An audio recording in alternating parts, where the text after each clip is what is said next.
I drove 9 hours with a box of family heirlooms, only to be told the engagement dinner was yesterday. I stood there holding that box while they smiled like I was just a neighbor who showed up uninvited. That night, I opened the map inside and realized maybe it was never meant to stay in the family. So I left. But what I did next changed everything they thought they owned. The sky was barely light when I turned the key in the ignition.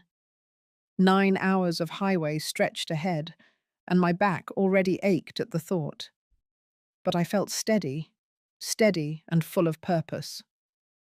In the passenger seat, nestled in a wool blanket, was a wooden box.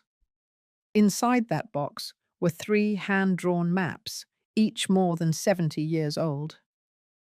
My grandfather had traced them by candlelight, one for each major route our family had used back when we ran the small freight lines out of southern Missouri.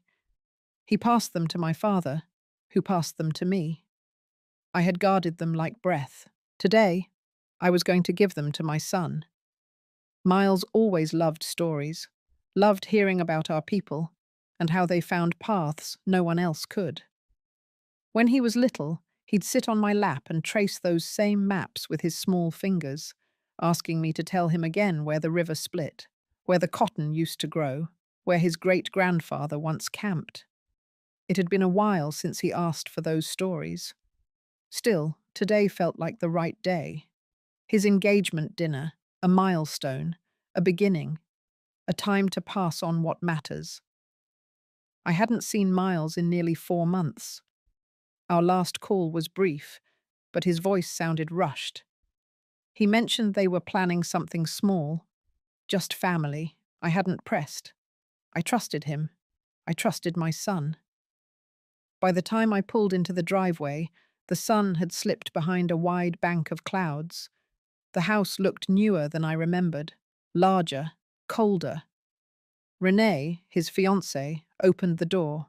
Her expression faltered yet before she stepped aside. There was no hug, no welcome. I held up the box. I said I brought something for the engagement dinner. She paused, then tilted her head. She said, "Oh, they had the dinner yesterday." I stood there for a second, box in hand. I asked what she meant. She shrugged, said it was last minute. Her family was in town. They figured it made sense. Then she smiled, thin like paper, and said they didn't think I would be up for the travel anyway. Inside, I could hear laughter. Someone clinked a glass. She never moved from the doorway. I felt the box get heavier in my arms. Not from weight, but from shame. A shame that didn't belong to me but had somehow made itself comfortable on my shoulders. I asked if I could come in for just a moment. She looked back. Then she said, maybe another time.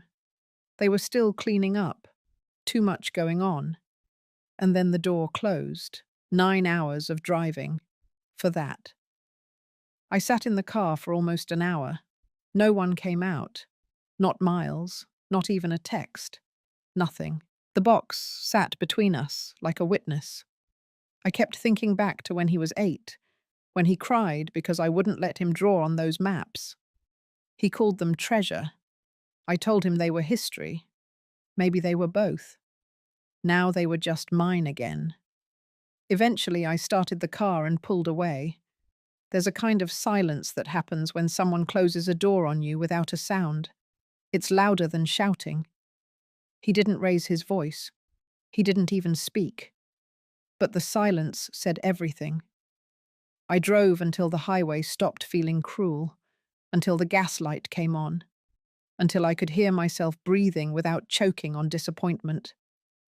That night, in the motel room, I opened the box. I laid the maps out across the bed like old letters, tracing the lines with my fingers again. I remembered every turn, every bend, every dotted path. What my son had forgotten, I still remembered. And just like that, something inside me began to shift. Have you ever felt it? That quiet moment when the sadness fades and something stronger begins to settle in, because I felt it that night. And what I did the next morning, well, that part changes everything. The next morning, I drove back to my home in Blue Bluff. The sky was pale and thin, and I barely noticed the road. I wasn't crying. I wasn't even angry. But something about the silence inside me had hardened overnight. Not like a wall, more like a floor. I had somewhere to stand now. The house was quiet when I walked in. I lived alone since Thomas passed, and the stillness used to bother me. Not anymore. That morning it felt like a relief. I unpacked the maps and placed them back in the cabinet drawer, right beneath the hand-carved compass I once used on my father's land runs. That drawer was always where legacy lived. But something inside me knew the maps wouldn't be staying there much longer. Around noon, I made tea and sat at the kitchen table. I kept thinking about Miles's face when I held him the day he got into college. The boy who used to lean on me like I was his gravity. That boy hadn't answered my call, not even a message. A whole day had passed. I picked up the envelope from the edge of the table. It had arrived 2 weeks earlier from a regional museum I used to work with. They had been inviting me for years to return and help catalogue some historical trade maps. I had always declined. But this time, the envelope had a note from Sylvia Lannister, the director herself. She had heard I was keeping some rare family artifacts. She wondered if I might consider curating them for public view. I never responded. It had felt like too much at the time. Too final. But I opened the letter again, and I reread every word, and then I read it again. Something had shifted in me that morning. Miles's silence didn't just hurt. It clarified. I called Sylvia. She picked up on the second ring. She sounded surprised to hear my voice. Warm, though. Always was. We hadn't spoken in almost a year. I told her I was thinking about the offer, that I had 3 maps from the early 1900s. First-hand annotations, trade lines, route notes in my grandfather's hand, and that I was ready to let them live outside my house. She didn't rush me. She just said they had room for them, and if I ever wanted to come in person, they would be honored. After we hung up, I sat in the living room and stared at the fireplace for a long time. There were no flames, just cold stone, the kind that didn't warm a room, only watched it. It wasn't just about the maps. It was about the way my life had shrunk around my son's needs without me noticing. The dinners I cooked when he didn't show. The birthdays I sat through with Renee's family taking the spotlight. The time I loaned them $12,000 when they were starting that real estate firm and never once brought it up again. Because I believed in him. Because that's what you do for people you love. That love had turned quiet. Not because I stopped feeling it, but because he stopped receiving it. A week later, I visited the museum. The moment I walked into the curation wing, the air felt different, clean, measured. There were tables with gloves and magnifying glasses, walls lined with artifacts, volunteers working silently but purposefully. No one here was pretending to care. They were here because they already did. Sylvia greeted me with a long hug. She didn't ask questions, she only led me to a room labeled Private Collection Intake. Inside, I laid out the maps. I watched her fingers trace the edges with reverence. Not one word about value. Not one word about worth in dollars. Only worth in time. In story. In people. She asked if I would be willing to record a short history, something to accompany the display, maybe even talk to some of their interns. I said yes before I had time to second-guess it. When I drove home that evening, the town felt warmer. Same buildings, same trees. But I saw it all differently, like something had been peeled away from my eyes. Back at home, I cleaned out the cabinet drawer. I didn't leave it empty. I placed a small brass key inside. It had once opened my father's cedar chest. That chest was long gone, but the key remained. I didn't know why I kept it, until that moment. It was the last thing of his I had never shared. Now I was starting to understand why. Some things belong to blood, and some things belong to memory.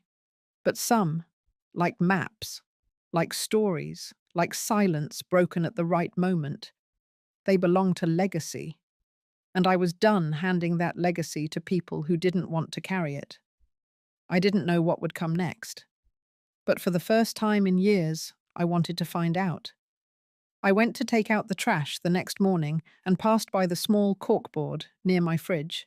For years, that board held old birthday cards, notes from neighbours, and photos of Miles from every stage of his life. First day of kindergarten, senior prom. That summer he spent working in Idaho and came home sunburnt and grinning. But what stopped me was the most recent photo I had pinned. It was from the year before, when I visited him and Renee for Thanksgiving. We had gone to the local arboretum, and a stranger had offered to take our picture. Renee had worn a deep green scarf, and Miles had placed his hand gently on her back. I stood next to them, smiling. That photo had been cut, right through the middle. Renee and Miles remained intact, but my half was cleanly sliced out. I stared at it for a long time, not in shock, in recognition. There's a way a person can be erased from their own life, and the first sign is never loud. It's subtle. When their seat at the table is moved without mention, when stories they told are retold without credit, when memories are edited, slowly, until they fit someone else's version of comfort. I took the photo down, folded it once, and placed it inside a recipe book. I had no appetite to throw it away. Not yet. Later that afternoon, I went to mail a small parcel to the museum. Sylvia had requested a copy of a journal my grandfather had kept during his freight travels. The post office clerk, Sandra, was a woman I had known for 20 years. She smiled and asked how Miles was doing. I smiled back, told her he was busy. Then I paused. I asked if she had time for coffee this week. She looked surprised but nodded. That was the first time I realized I didn't want to explain away what had happened. I just didn't want to carry it alone anymore. 3 days later, I met Sandra at the diner near the old town square. She wore a rust-coloured cardigan and carried a warmth that didn't rush. We sat near the window, where the light made everything feel gentler. I didn't tell her everything, just enough. She listened, didn't offer quick sympathy or empty words, just nodded as I spoke. Then she said something I didn't expect. She said it happened to her, too. Her daughter had married into a wealthy family and slowly started pulling away. Calls became fewer. Visits stopped altogether. Then one day, Sandra saw a Christmas photo online. The entire family standing in front of the tree. Except Sandra wasn't in it. She had hosted that year, cooked everything, cleaned, paid for most of it. And still, she didn't belong. We sat in silence for a moment. Then she said that grief wasn't always about death. Sometimes it was about still being alive while someone chose to forget you. That stayed with me. When I got home that evening, I found an envelope wedged between the screen door and the frame. No return address. My name scribbled in familiar handwriting. Inside was a wedding invitation. Miles and Renee, set for 2 months from now, in Oregon. There was no note, just the invitation, crisp and white. And at the bottom, in tiny print, were the words, "Ceremony only, no reception." I stared at it for a long time. This was not forgetfulness. This was precision. I hadn't been told about the engagement dinner. Now I was being invited to a wedding where there was no room for a seat at the table. And still, Something in me didn't shatter. Instead, it clarified. I pulled out a box from the hallway closet. Inside were receipts, emails printed years ago, and a thin binder labeled Family Finances.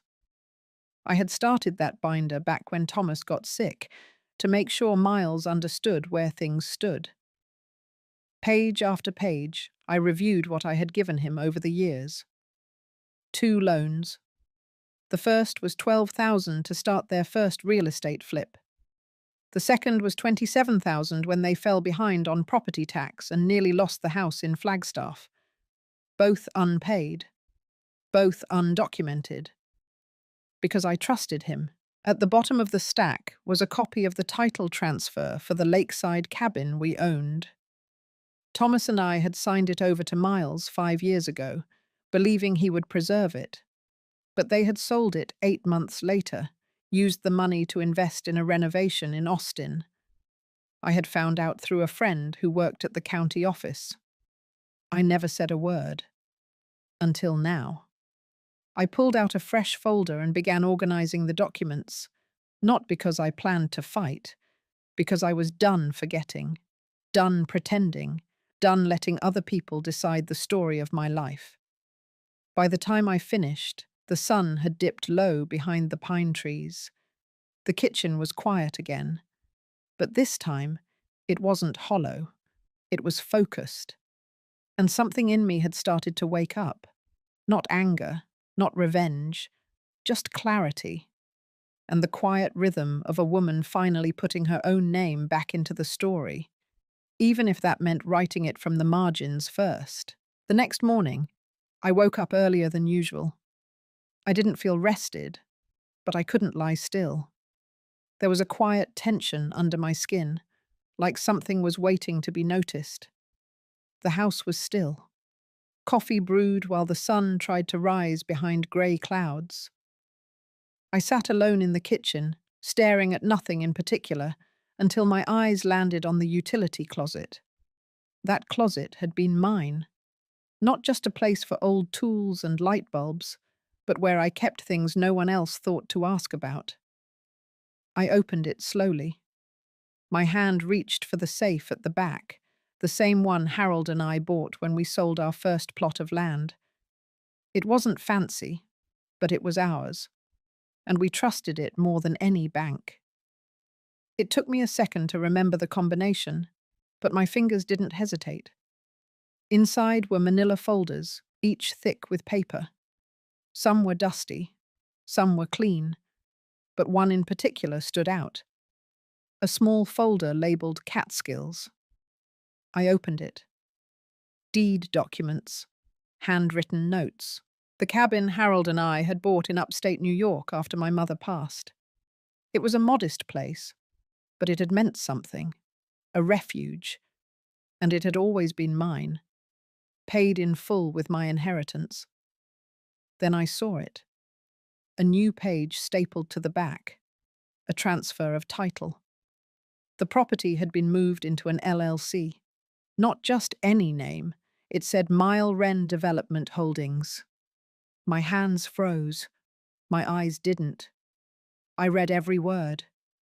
Date, April of last year. Signatures, witnesses.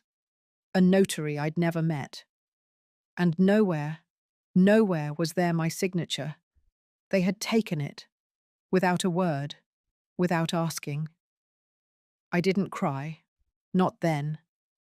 I just sat back in the chair and stared at the safe, at what else might be buried in the stacks of old paper.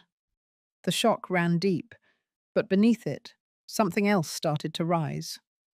I needed someone to confirm I wasn't imagining this, someone who understood legal documents better than I ever could. By noon, I was dressed and in the car. I didn't call Miles. I didn't text anyone. I drove past the town square and parked near a small law office with a faded green awning. Connolly and Hartman. I remembered June Connolly, the founder. Her daughter Meredith ran it now. The receptionist was young, polite, and visibly surprised to see me. Within minutes, Meredith stepped into the waiting room, shook my hand, and led me to her office. She didn't offer small talk, just waited for me to begin. I told her everything, from the moment I arrived at the house to the photo missing my face, the dinner I was never told about, and the deed to the cabin, transferred without my knowledge. She asked for the papers.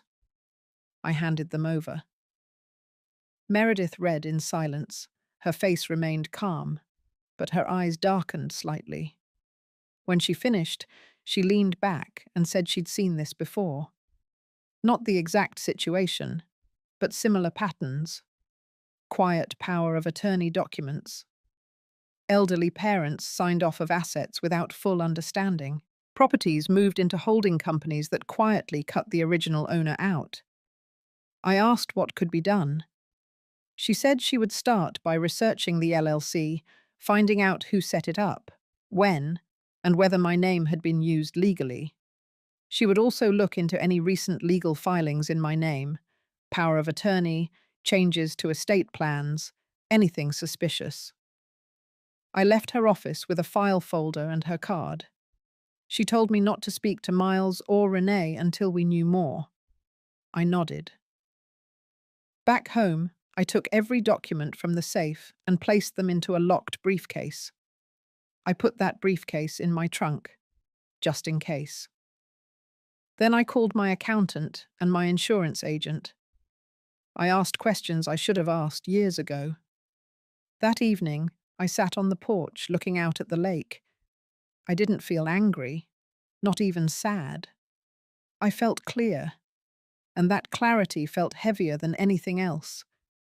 For the first time in years, I saw my life for what it had become.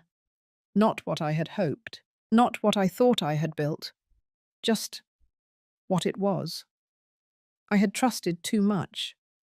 I had allowed silence to speak for me.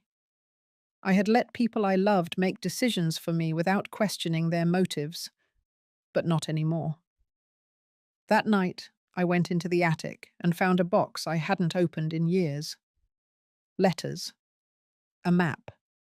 A key to the Catskills cabin, the one I never thought I'd need again. I traced the map with my finger. The roads looked thinner than I remembered, but I knew them. I could still find my way. The house no longer felt like home. But I wasn't lost. They thought they'd moved me out of the picture, but I was just getting started. The following days passed in an odd quiet, like the calm after a long storm that no one dared to speak of.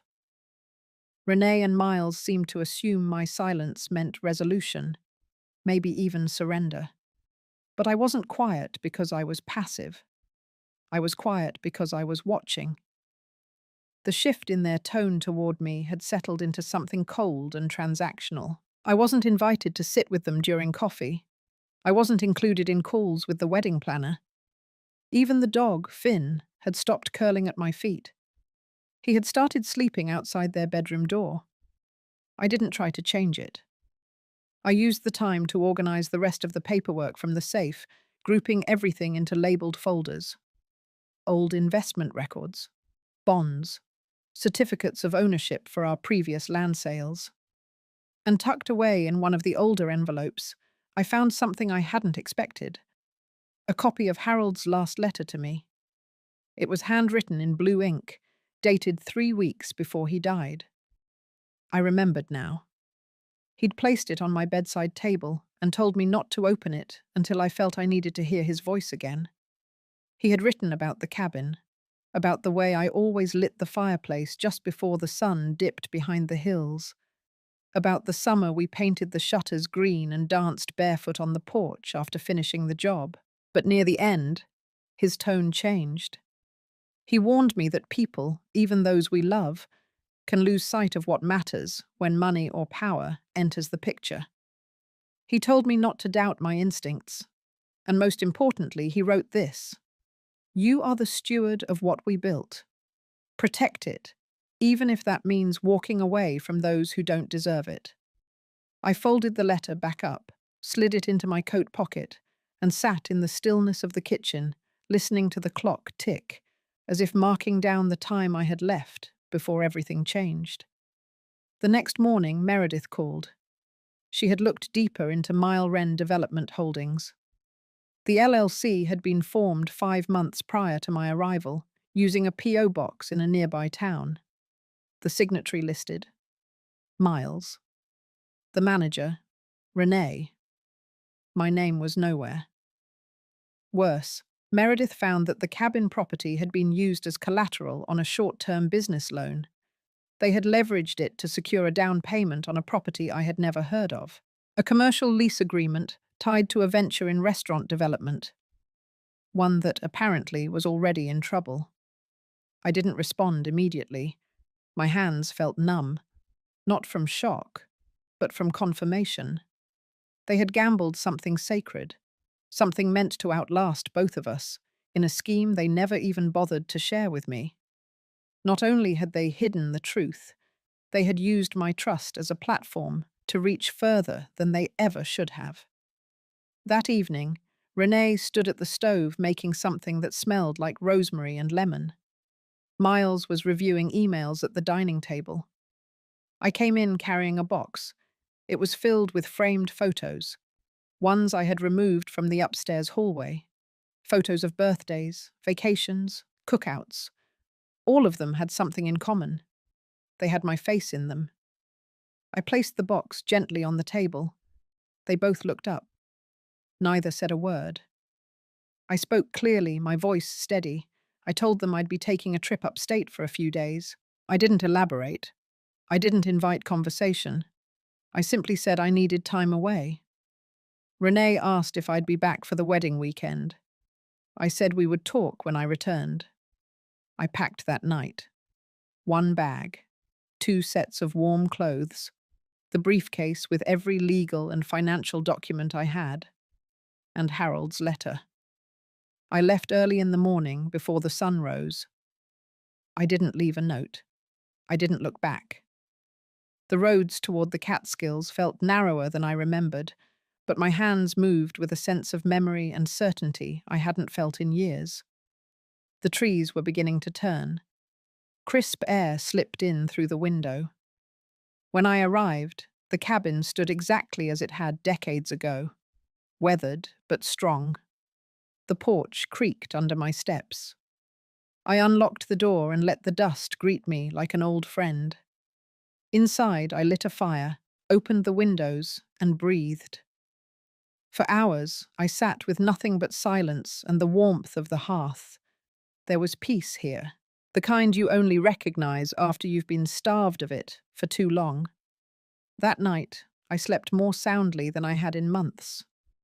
In the morning, I made tea and walked to the small mailbox at the edge of the gravel path. Inside, I left a letter addressed to Meredith. Inside it were copies of everything: the deed transfer, the LLC filing, Harold's letter, and a note from me.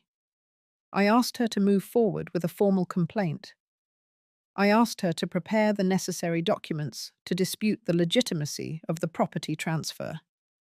I asked her to act not just as my lawyer, but as a witness to what I was about to reclaim.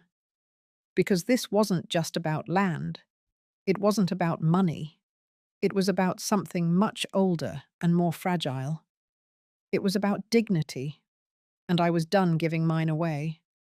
I returned to the city 3 days later, not because I missed them, but because I was ready. The cabin had done its work. It had reminded me who I was before I became someone's safety net, before I was someone to be tolerated, maneuvered around, and forgotten at the very table I once built. That fire crackling in the old stone hearth did more than warm me. It woke something up. Back in the house, Renee didn't even lift her eyes when I walked in. Miles mumbled a hello without looking up from his laptop. Their lives had carried on, and mine had simply exited. That suited me just fine. I went upstairs, opened my closet, and removed the travel bag. Inside was a single folder, thick with copies and notations and the weight of proof. I took a photo of every page and sent them to Meredith. Then I sat at the edge of my bed, closed my eyes, and breathed. That night, I didn't cook. I didn't ask if they needed anything. I didn't speak unless spoken to. The change confused them, I could tell. But they didn't press. They were still too confident. A week passed. Meredith called with an update. She had filed the petition to challenge the legitimacy of the property title transfer. Since the LLC was created with concealed intent, and since I was never made aware of its existence nor gave informed consent, there was ground to investigate for fraudulent conveyance. The house was mine again, at least in the eyes of the law, temporarily pending full investigation. But even that made something inside me settle. I didn't tell them right away. Instead, I observed. I paid attention to the way Renee took over the garden patio, now calling it her design project. I noticed how Miles started bringing in catalogues for luxury fixtures, none of which we had ever needed. There was no mention of the cabin, no whisper of the LLC. But there was a tension in their movements, like they were waiting for something to snap. It finally did. The morning the courier arrived with a large envelope addressed to me, Renee picked it up from the porch, glanced at the name, and brought it to the kitchen. I was having coffee. She placed it in front of me like it was nothing. I opened it slowly, aware of her eyes. Inside was a formal letter from the county recorder's office, acknowledging receipt of my claim and confirming that the property in dispute was now under legal review. Renee paled. She asked where it came from. I didn't answer. Miles came in. She handed him the letter. He scanned it quickly, then looked at me. His face didn't flush. It fell. He asked what I was doing. I said nothing. I simply got up, took the letter, and walked out to the sunroom. A few hours later, they asked to talk. We sat in the living room. Miles did most of the speaking. He said things had gotten complicated, that they only wanted to help the family's future. He mentioned the restaurant investment, the expansion plans, the timing. He claimed it was never about taking anything away from me. I nodded. Then I asked him why he never told me about the LLC, why he forged my signature on the deed transfer, why he used the cabin, the one place Harold and I built together, as collateral for a loan I had never seen. He didn't answer. Renee tried to step in. She said it was a misunderstanding, that I was always going to benefit, that it was all going to be in the family. I told her I had read Harold's letter again. I told her about his words on stewardship and protection, and I told her the part that mattered most. You do not protect something by giving it away to people who lie. I didn't raise my voice. I didn't cry. I simply told them I had retained full legal control of the property again, and that if they needed to find a new place to live, I could give them 60 days. Out of decency. Miles stared at the floor. Renee stared at me. Neither said a word. And in that silence, I felt something unshackle in my chest. Not relief, not triumph. Something else, a quiet certainty. They had thought they were building something grand, but they never realized they had broken the foundation first. And I had just reclaimed the ground beneath their feet. The 60 days passed like a train through fog. Quiet. Steady. I never had to ask if they were packing. Boxes began appearing near the stairs by the 3rd week. Renee's garden tools disappeared from the patio by the 5th. The clatter of Miles's espresso machine quieted by the 6th. They moved as if trying not to disturb something fragile, as if silence would make it less real. I didn't gloat. I didn't press. I didn't remind them. I went on with my days as I always had. Early coffee, old books, short walks around the neighborhood. The air in the house shifted, not tense anymore, hollow. Sometimes I caught Miles staring at me, like he wanted to say something but couldn't find the words. Renee avoided me altogether. We coexisted in rooms where nothing was spoken, and everything was known. On the 32nd day, I received a phone call from Meredith. She had just gotten out of a conference with a real estate lawyer her firm trusted. He had reviewed everything, and his first words to her were, "This wasn't just an error. This was a long plan." The LLC had been created over 14 months earlier. Miles had filed it under a different name. His best friend was listed as the registered agent. Renee's cousin, the one who always lingered too long at holidays, had signed as a witness. Every thread tied back to them. They had taken their time, moved slowly, waited for Harold to pass, waited for me to grieve, waited for the dust to settle. I wasn't just collateral. I was the last piece to be moved off the board. That night, I sat at the kitchen table with Meredith on speaker. She read through the affidavit draft. Her voice was calm, but I could hear the edge of anger underneath.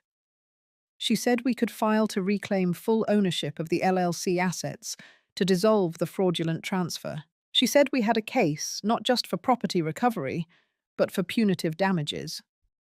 I thanked her, and then I hung up the phone and stared into the dark window over the sink. My reflection stared back. Older, yes, but no longer afraid. By day 42, Miles asked if he could speak with me privately. We sat in the sunroom, the same room where Harold used to nap with the Sunday paper folded across his chest. Miles cleared his throat, fidgeted with his watch. He said he hadn't meant for things to go so far. He said he thought he could manage it better than I could. He said the family needed someone to take charge. I listened. He talked about investments, the business climate, the property taxes. I listened. Then he said something that stopped me cold. He said, "You don't even use it, Mum. The cabin. You sit in this house and you mourn." I stared at him for a long time. Then I told him about the weekend I spent up there alone, about the old log Harold carved our initials into, about the way the trees still creaked, the same way they did 30 years ago, about the letter I found, and the way I felt when I realized my name still mattered somewhere. He said nothing. I stood up, walked to the mantel, and picked up a framed photo. It was from Thanksgiving 12 years ago, the last one with Harold. Miles had his arm around me. Renee was smiling. It looked warm, real, but the woman in the photo had no idea what silence could hide. I handed the photo to him, and I said, "This is what I thought we were protecting." I walked out of the room and didn't look back. By day 54, they had packed the last of their things. Renee didn't say goodbye. She left a note on the kitchen counter, thanking me for letting them stay as long as they had. She said she hoped one day I would forgive her. The handwriting was careful, almost childlike. Miles was the last to close the door. He paused at the threshold, looked around the house one last time. Then he turned to me and said, "I didn't know what I was becoming." I nodded. Then I closed the door. And for the first time in months, I locked it. That evening, I walked out to the backyard, sat on the old wooden swing Harold built, and listened to the wind move through the trees. The silence felt different now. It wasn't hollow anymore. It was mine. 2 weeks after Miles and Renee left, the house began to sound different. Not quieter, but fuller.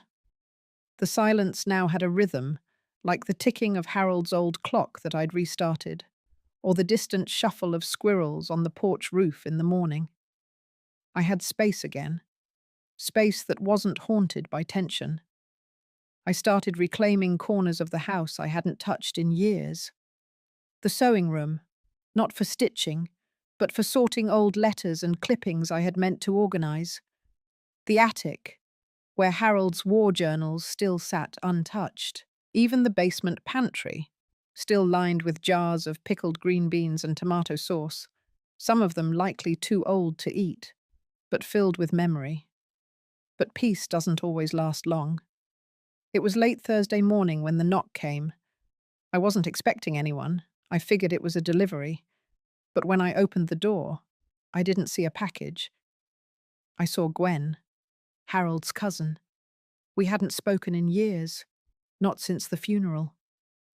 She stood on the porch, bundled in a long tan coat, her silver-grey hair clipped back.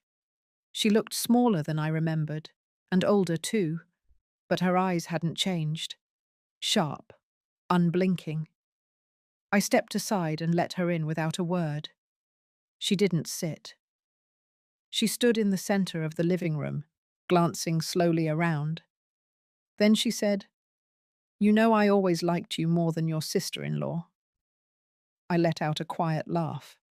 Then she got to the point. "I heard about the transfer and the LLC. You might not know this, but Harold came to me before he passed. He told me he was worried Miles would try something. Said he wanted to make sure you stayed protected." I sat down slowly. She reached into her coat and pulled out a slim envelope. "He gave me this. Said to hold it until I felt the time was right." I stared at it. The handwriting was Harold's. Neat. Blocked. She placed it in my hands, patted my shoulder, and turned to leave. "That's all I came to do. He'd want you to have it now." And just like that, she was gone. I didn't open the letter right away. I held it for a while, feeling the slight weight of it, as if it carried something heavier than paper. When I did finally slide my finger under the seal, I read it twice before I fully understood. Harold had created a second trust. Not for Miles, not for any of the grandchildren, for me. He had transferred ownership of the cabin back to my name 2 months before he passed. Quietly, legally, it was mine. The LLC Miles created had never really owned it. The paperwork they filed, the transfers, they were built on a false premise. Harold's signature on their version of the deed was a copy, not the original. What Miles and Renee had sold was nothing more than a mirage. The land still belonged to me. My heart pounded as I reread the final line of the letter. "In case you ever need to remember who built this life with you, it was never them. It was us." I sat for a long time after that, staring out at the trees beyond the window, my breath steady, my chest tight, but not from pain this time, from a strange rising sense of affirmation. By the next morning, I had called Meredith. I told her everything Gwen said. I scanned the letter and emailed it over. She didn't even try to hide her reaction. This changes everything. Within days, the legal gears began to shift. The lawyer who had originally notarized Harold's documents confirmed their authenticity. The second trust was legally binding. Miles's sale of the property to the out-of-state investor was now a legal mess. The title company involved had already flagged inconsistencies and paused the final transfer of funds. I could almost hear the walls closing in on them. But I didn't feel joy. I felt sorrow. Not because I was uncertain, but because of how far we had drifted. How willing they were to erase me for something they couldn't even keep. One evening, I drove up to the cabin alone. The air was cooler now. Autumn had settled in. The leaves rustled under my boots as I walked the old path Harold used to clear every spring. The cabin looked untouched, empty, but not broken. I unlocked the front door and stepped inside. It smelled like pine and cedar and thyme. I placed the letter on the kitchen table, and then I made tea. That night, I sat on the porch wrapped in Harold's old flannel blanket, watching the stars prick through the black sky. The silence wasn't hollow this time either. It was sacred, and as I listened to the wind stir through the trees, I realized something. This wasn't the end. This was the beginning of the part of my life where I stopped apologizing for surviving. where I stopped shrinking to make space for others who never gave me any. The part where I took back what was mine. Not just land, but self. The call from Miles came on a Sunday evening, a week after the legal dust had started to settle.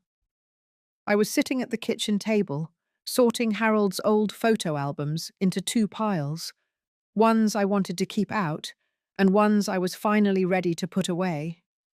His name flashed across the screen, and I stared at it for a few seconds before answering. He didn't say hello. He said, "We'd like to invite you to dinner." No explanation, no apology, just that. He said Renee would cook, that they'd like to talk, clear the air. He said it like I hadn't just spent the last few weeks unraveling the mess they created. But I said yes. I wanted to look them in the eye. The night of the dinner, I wore the navy dress Harold always said, brought out the blue in my eyes. I didn't dress to impress them. I dressed to remind myself who I was. The house was clean, too clean. The scent of lavender and lemon was thick in the air, almost artificial. The table was already set, with Renee's fancy plates and cloth napkins she never used when it was just me. Renee greeted me at the door with a tight smile. Miles stood behind her, looking like he hadn't slept. Dinner started with small talk. Useless things, the weather, news about the neighbors. Renee mentioned a new Pilates class. I let them talk. The food was fine, bland, but I ate every bite, slowly, calmly. Then Miles finally said it. "We've had a rough couple weeks. The cabin deal fell through. The buyer pulled out. Lawyers are involved. It's been stressful." He looked at me then, not directly, more like just past me. "You probably already heard." I nodded once.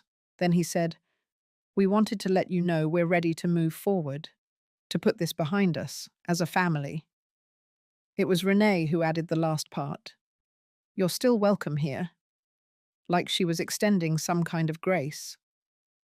I placed my fork down gently and folded my hands. "That's very kind," I said, "but I brought something with me." I reached into my bag and slid the envelope across the table. Not Harold's letter. A copy of the legal filing Meredith had submitted that morning. The one that formally froze the assets of the LLC Miles created using my name. Renee didn't touch it. Miles stared at it for a moment before picking it up. He scanned the first page, then the second. His face went pale. "This isn't necessary," he muttered. I didn't respond. Renee said, "You're being dramatic." That made me smile. Then I said, "I spent 35 years standing beside Harold, building what we had, supporting this family, and in a single afternoon, you both decided I was dispensable, that I didn't matter." I paused and took a sip of water. "You sold something that wasn't yours, lied to do it, and you left me out in the cold." I leaned back in my chair. "So no, this isn't about drama. This is about boundaries, consequences." Miles opened his mouth but didn't speak. Then I said what I came to say. "You will no longer have access to any of my accounts. I have rewritten every document, the power of attorney, the trusts, the emergency contacts. Your names are no longer there." I watched the color drain from Renee's face. The air in the room shifted. The polite performance dropped. I added, "I don't do this out of spite. I do it out of necessity. For peace." I stood up and smoothed my dress. "Dinner was lovely. Thank you." Neither of them moved. I walked myself to the door. No one followed. In the car, I sat for a moment before turning the key. My hands were steady. My chest felt light. When I got home, I made tea. I lit a candle on the porch, and I opened Harold's letter one more time, just to feel his words again. I slept soundly that night, and for the first time in months, I dreamed of nothing at all, only silence. Full, sacred silence. A week passed since the dinner. Nothing followed, no calls, no apologies, not even a card. But I didn't need one. Instead, I focused on the next thing, something Harold and I had talked about in whispers near the end, when his breathing had slowed, and he started speaking in short, honest bursts. We should build something, he had said once. Something that lasts longer than any of this, longer than land, longer than names. At the time, I had thought he meant the cabin, but maybe he had meant something more. I started spending my mornings at the public library in town, not in the fiction section where I used to browse. This time, I was downstairs, in the little basement room where community initiatives were pinned to corkboards and city meeting notices curled under thumbtacks. I pulled out a folder I had brought with me. Inside were notes Meredith helped me draft. Legal frameworks, non-profit templates. I stared at them long enough that I stopped seeing the text and started seeing faces. Women. Older women. Like me. Women who had worked, who had given, who had been erased or silenced by the very families they built. I thought of Carol, the nurse who used to live down the street before her kids sold her car and moved her into an apartment complex an hour away from everyone she knew. I thought of Susan, whose daughter had tricked her into signing over her retirement annuity, leaving her with a single bedroom in her own house. I remembered every quiet conversation I had shared with them on front porches and in grocery aisles, all the times they had said nothing while meaning everything. So I did it. I filed the paperwork. The Lena Foundation, named after my grandmother, a woman who raised 5 children on her own after the war, and never once complained, even when she had every right to.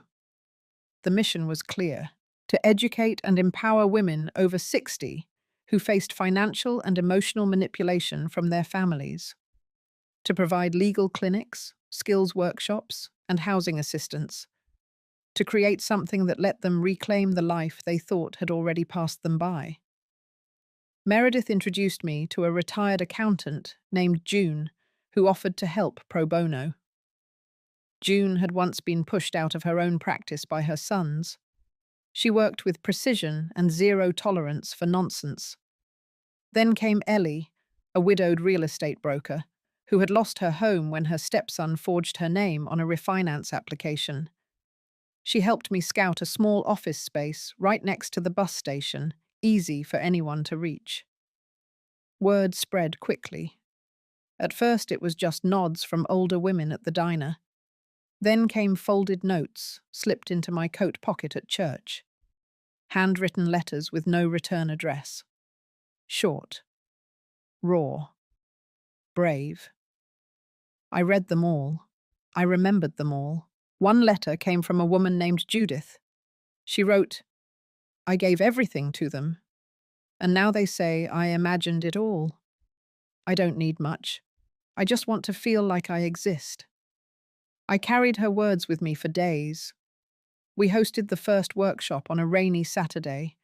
I bought muffins from the market and made coffee in a borrowed percolator.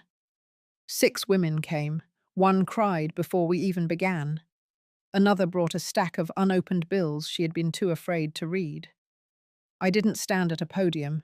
I sat with them, at eye level. I shared my story. Not the whole thing, just enough. Enough for them to see I wasn't above them. I was beside them. At the end of the session, one woman stayed behind. She wore a burgundy coat and held a small photograph in her lap. It was her younger self, with her husband, laughing in the snow. She said, "I haven't laughed like that in years." Then she looked up. But today came close. That night, I walked home in the cold. My shoes were soaked, my fingers numb, but I felt something I hadn't felt in months. Steady, centered, the kind of peace that doesn't come from being praised or accepted. The kind that grows from doing what is right, even when no one claps. The next day, Meredith called. She said the court had ruled in our favor. Miles's LLC was dissolved. The assets returned. The cabin was now fully protected. I thanked her. Then I told her something I hadn't said out loud yet. Winning the case wasn't the point anymore. The point was this: these women, this room, this ripple. And that was something no document could ever undo. I placed Judith's letter in a small box I kept under my bed, along with the photo of Harold and me by the lake, and the letter he left. They didn't belong on shelves anymore. They belonged here, close, alive. And in the morning, I would show up again, just like them, just like me. The local paper ran a small feature on the Lena Foundation the following week. A columnist named Bryn had attended one of our Saturday sessions and asked if she could sit quietly in the back. She didn't take many notes, just watched. I hadn't expected anything. But then came the article. A quiet, powerful piece about women rediscovering their voice. She didn't mention names, just the essence. And somehow, that was louder than anything printed in bold. 2 days later, I got a call. It was from a woman named Michelle Everett. She introduced herself as a program director with the local PBS affiliate. She said she had read the article. Then she asked if I might be willing to speak at their annual Women's Legacy Night. I paused. I had spent months rebuilding from the ground up, pouring my time and heart into something real. But it had all happened in quiet places, folded notes, library rooms, shared coffee. This was different. A stage, a spotlight. Still, I said yes. They held it at the old theatre downtown. When I arrived, I almost turned around, not because I was scared, but because I wasn't sure my story belonged on a stage. But Meredith was already there, waiting near the entrance in a deep green dress. She looked proud in a way that made my feet move forward. They gave me 8 minutes. I didn't read from notes. I spoke slowly, letting each word come up from my ribs. I talked about the land Harold and I had kept for 40 years. I talked about the silence I had lived in after he passed. I talked about the mistake I made in believing love guaranteed loyalty. And I talked about the day I sat across from my own son and realized he no longer saw me as a mother, but as a stepping stone. But more than anything, I talked about what happened after. Not the revenge, not the courtroom, the quiet rebuilding, the women, the ripple. When I stepped off the stage, the applause didn't come in a wave. It came in soft, steady claps, the kind you feel more than hear. I didn't look for anyone in the crowd. I just walked back to my seat and sat down like nothing had happened. But something had. The following Monday, a letter arrived at the foundation. It was from Miles, short, cold. He said he had seen the broadcast, that he hoped I would refrain from using family matters in public speeches, that he was considering legal options if it continued. I didn't respond. I didn't need to. That same afternoon, Judith arrived early to the center. She brought a small basket of lavender muffins and placed them on the table without a word. As we waited for others, she leaned toward me. She said she had seen me on TV. Her voice was low, a bit shaky. Then she said, "For the first time in years, I believed I still mattered." I didn't speak. I just reached for her hand and held it there, warm and still. That night, as I walked home, I passed the old law office where Meredith used to work before she started her own practice. The lights were off, but the window reflected something I hadn't seen in a long time.